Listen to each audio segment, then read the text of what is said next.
Around 1880, the market town of Darlington had a population of 39,500 people. At the end of High Row, a statue of Joseph Pease, the railway pioneer, had been erected in 1875 to mark the 50th anniversary of the Stockton and Darlington Railway. There was little in the way of entertainment for the population, only public parks, music hall at the Theatre Royal in Northgate, or performances by the Christie Minstrels and Bioscope Pictures at the Central Hall, the town's first picture house.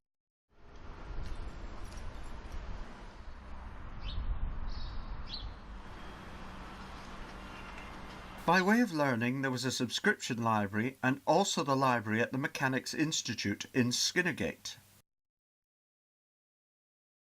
Edward Pease, a deeply religious person and advocate of total abstinence, was a son of Joseph Pease and ran the family spinning business Pease's Mill.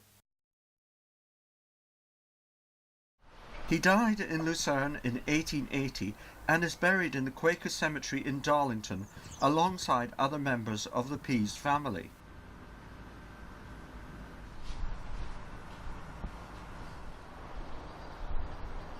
In his will, Edward bequeathed an amount of £10,000 for the erection of a public library.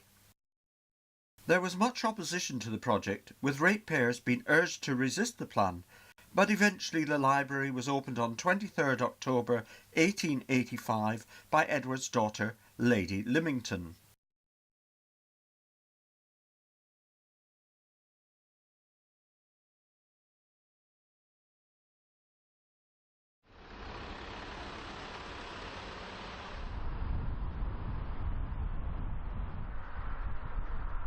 In 1933 it was too small and an extension was opened which, together with the original part of the building, forms the library we still know today.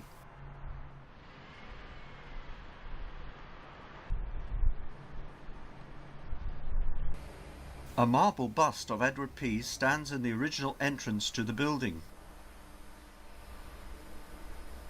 Two of the longest serving members of staff tell me how they first came to work at the library. Well, I started in 1975 when I left school, and I answered an advertisement in the Northern Echo, and that was how I came to start here.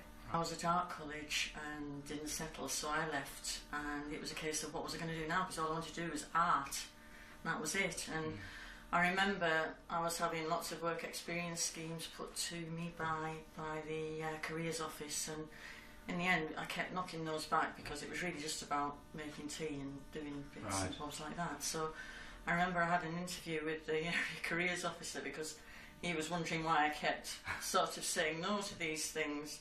And I always remember outside my mum said, well, what about the library? I said, I'm not working in a library, it'll be boring.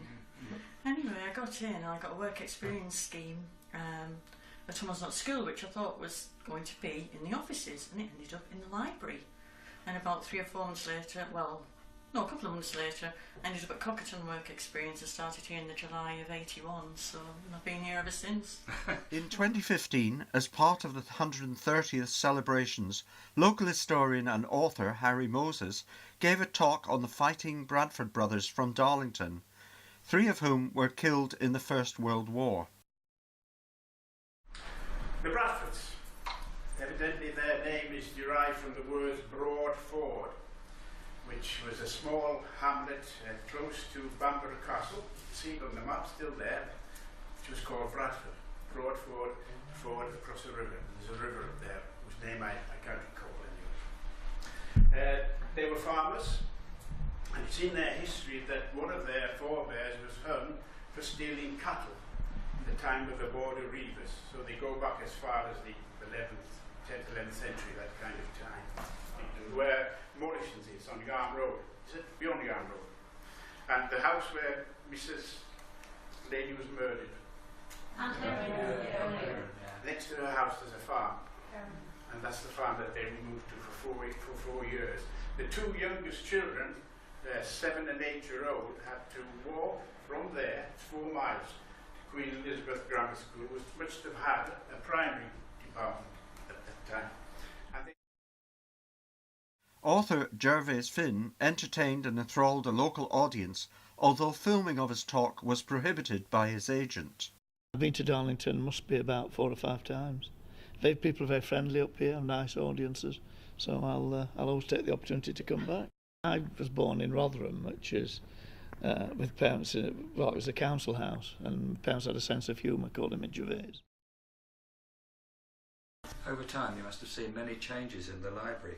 Tell me about them. The main change for me has been introduction of computers, because when I started in 75 there wasn't any computers at all, and the following year we started processing the books to put a computerised issue system in, which came into here in 1977, and that was a major change for us really. Yes. We had backup tapes for that which had to be posted to County Hall every night. Gosh. and I don't recall having access to any information about the borrowers, like immediate information. I could be wrong. And then after that, the next major change was access to a proper computer to get information about the location of books within the county. And myself and the then lending librarian Nigel Canaway went to County Hall on several occasions to learn how to use this computer. It was installed downstairs and the staff were petrified. So hi, I'm Lucy Adlington of History Wardrobe. I'm here with my colleague Meredith Town, who is zooming around with various Victorian clothing items. And today we're here at Darlington Crown Street Library to talk about the lives and clothes of Victorian working women. And on display we have an amazing silk Victorian gown, but it's not what it's about today. We are looking at the realities of life. So everything you see here that we're just setting out, and we're not quite done with it yet, these are all originals, and this is what you would have to endure wearing, regardless of whatever job you have in the 19th century, ladies. This one, very plain looking, is actually a maternity corset. So it's designed to go over a bump. We'll be showing it, not this one in action, but we'll be showing another one, and the gussets open up as the baby grows. Well, History Wardrobe was set up over 15 years ago with the idea of teaching women's history through the clothes. Because unfortunately, it's us ladies that tend to be forgotten when we look back through the past, because we're not written in the documents and our names are not seen on all the big monuments. And so every woman is taught to sew, but there is a big difference between being able to sew and being a skilled seamstress.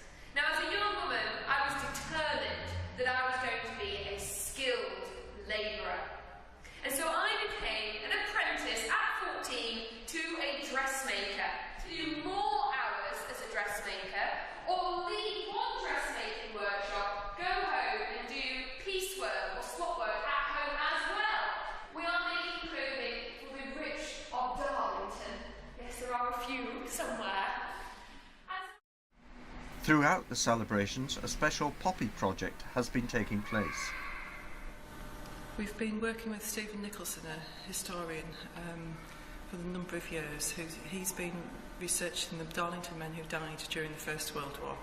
Over 1,100 men died from Darlington, and we were commemorating them with the knitted poppy and getting Darlington people to name a poppy in memory of the Darlington men who died. We just put a public appeal out in the newspapers, and knitting groups and individuals have knit them for us. With some of the crochets, we've got a knitting group here at the library, and they've contributed, and other knitting groups and individuals in the area. We've got the family members that have been coming in and naming a poppy for their family member, or if they haven't got a member from Darlington who died during the First World War, we've got a list of the names so people can kind of adopt a soldier and find out about the soldier from the database. And it's really just to put a real person behind the name on the war memorials, really, and make it a personal thing so people can see where in the town that the soldier lived, how old he was, what family he had, that kind of thing. We'll keep them on display till the end of November, and then we'll probably display them again next year. It's an ongoing project.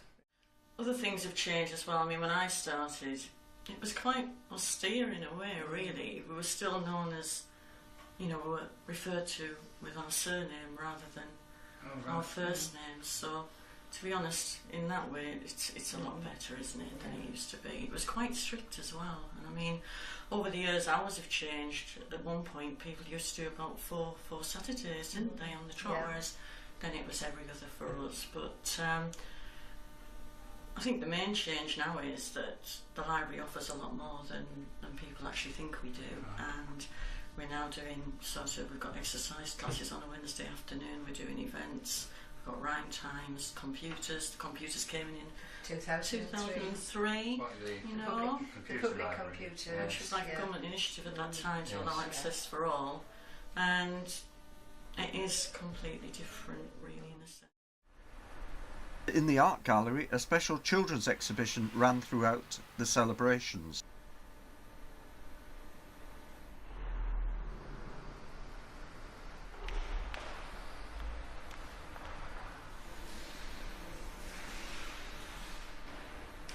Illustrator Stuart Trotter came along to talk about some of his work.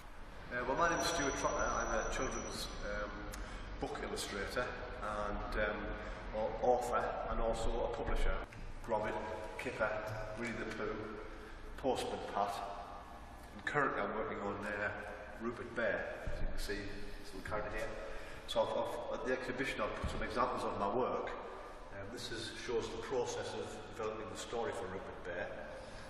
It's called a storyboard. This is how I plan my stories. I work visually rather than writing the text down. That comes later. So this is a story called Rupert and the Ice Cream Van, and I thought it was a nice piece of work to put in the exhibition. Following on from the storyboard I did, this is the Rupert cover for the 75th annual. Yes, Rupert Bear's he's quite an old character, one of the oldest characters. Older than Winnie the Pooh, and in the old traditional Rupert annuals, Christmas was a very strong element because it was very much a Christmas book. So on the 75th annual, I've illustrated Rupert in a department store with all the various characters and whatnot in the background there, so very Christmassy. And then this piece here shows the 6 years of annuals that I've illustrated. And it shows also how my work has developed over those years to this one here, which is the 2016 annual. You must have had some funny moments working here. What can you remember? Tell me about them. Well, I'll never forget the day that I was stood in the Lending Library. Oh gosh, it must be about 18 years ago now, maybe something like 18, 20 even. And we had the revolving door then, which of course is no more. It was wonderful. And it was a lot, you know, we didn't get cold like we do now, it was great. And all of a sudden, the revolving door sort of span round and I saw a big pair of bloomers hanging off one handle, and then this big corset was going round on the other. And I've never seen anything like it in my life. It just kept going round, it was just so funny. It was just so very funny. We quite often get actors and people who are working at the Civic Theatre coming here, coming to use the e-library or whatever. And this particular time it was the gentleman off the Crankies. And he was in the e-library looking at the computer, and I don't know he stood up or what he did, but he ended up completely off his chair on the floor in a heap. He wasn't hurt, but me and my colleague said, you could imagine the headline, "The Library Kills the Cranky." And the other thing, which isn't funny but was strange, was I don't remember how many years ago, but we were being told about these drastic cuts. We were all in the junior library, and all of a sudden some of the books started falling off the shelves. And that was very creepy. It wasn't funny. Also in the art gallery, Anna Woodford held an open poetry workshop. So what we're doing is just discussing poetry together. That's the idea behind this group, contemporary poetry. Most of the stuff on this leaflet has been published in certainly the last 10, 20, 30 years. So fairly recent stuff. Some names will probably be known to you and some might not, but it's a very friendly, informal group. It's about sharing the poetry together. Under the window where I often found her, sitting as huge as Asia, seismic with laughter, gin and chicken helpless in her Irish hand, irresistible as Rabelais, but most tender for the lame dogs and hurt birds that surround her. She is a procession no one can follow after, but be like a little dog following a brass band. We move from mourning into mourning, so she's mourning somebody. And I think it is the poet's father, although it doesn't tell us that. But whoever it is, whoever's actually died, isn't in the poem at all. It's all about the one left back, the mother. You know, so it does sort of show how significant this relationship is to. He's interested in the living, but he's also just interested in his mother, isn't he? Friday 23rd of October saw the Mayor and Mayoress of Darlington, Councillor and Mrs Thomas Nutt, being welcomed by a brass band, as was the scene 130 years previous.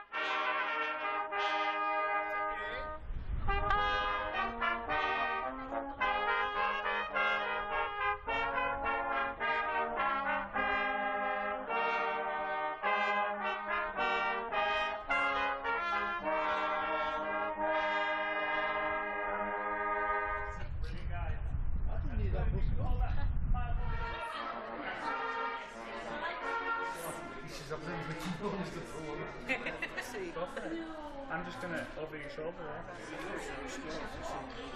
Thank you.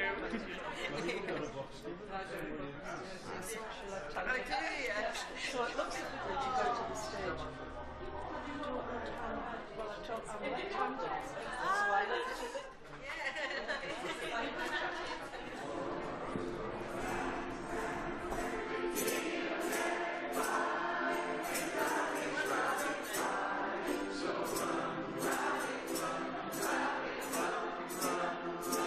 I'd like to welcome the Worshipful the Mayor, Councillor Tom Nutt and Jill, who would do the honours to cut the cake.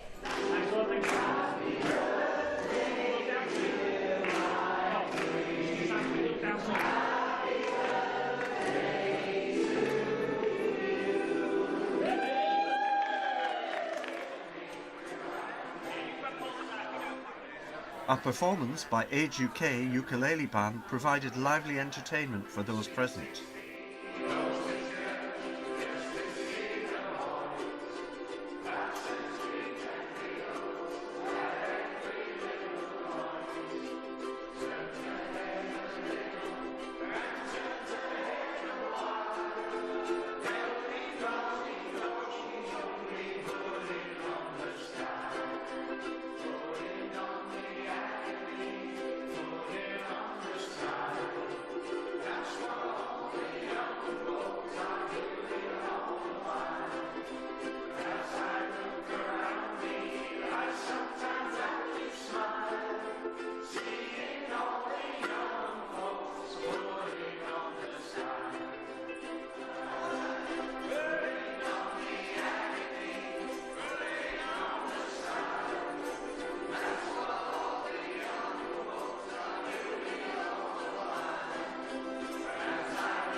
Today, Darlington Library is more than just a building full of books.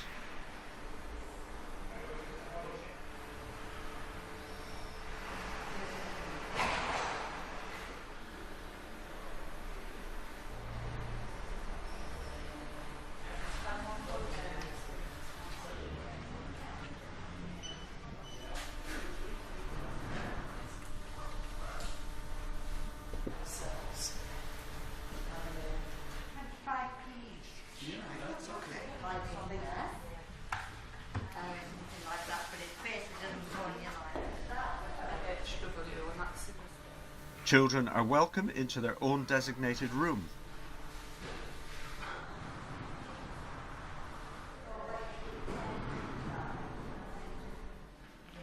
There's a centre for local studies where people can carry out research and perhaps trace their family history.